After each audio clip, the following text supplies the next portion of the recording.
Hi hello अस्सलाम वालेकुम friends और प्यारे बच्चों।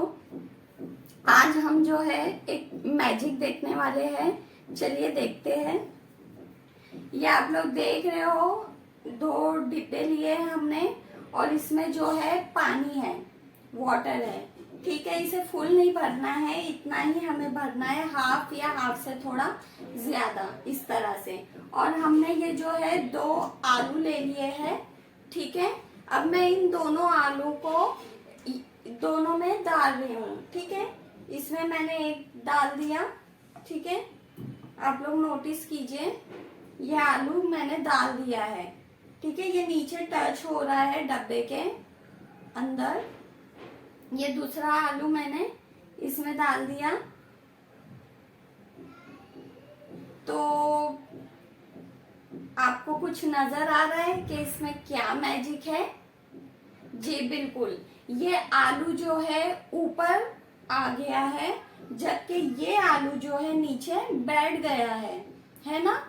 तो असल में ये मैजिक नहीं है, बल्कि साइंस है, लॉजिक है।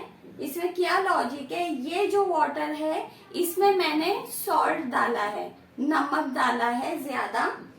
तो और ये जो वाटर है इसमें मैंने कुछ भी मिक्स नहीं किया है, ये सादा सिंपल वाटर है हमारा। तो इसमें जो है पोटैटो जो है, आलू, वो नीचे बैठ गया है।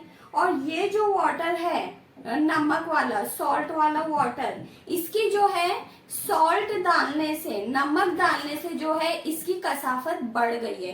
कसाफत को हम इंग्लिश में कहते हैं डेंसिटी। ये वाटर की जो है डेंसिटी बढ़ गई है, जिसकी वजह से ये वाटर हैवी हो गया और आलू जो है इसमें तैर रहा है, जबकि इसमें जो है आलू वो डूब गया है। देखिए, ये वाला सॉल्ट वाला वाटर वाला जो आलू है वो तैर रहा है और ये जो है नीचे बैठ गया है। ठीक है,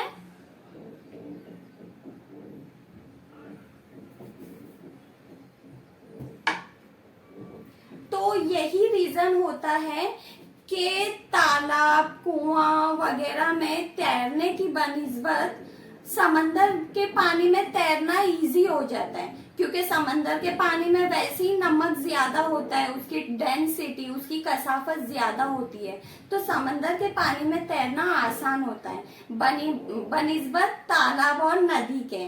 तो उम्मीद करती हूँ आप लोगों को ये वीडियो पसंद आई होगी। अगर पसंद आई है तो लाइक, शेयर, सब्सक्राइब जरूर कीजिए मेरे चैनल को। और वीडियो देखने के लिए थैंक यू, जज़ाकल्लाह, अल्लाह हाफिज।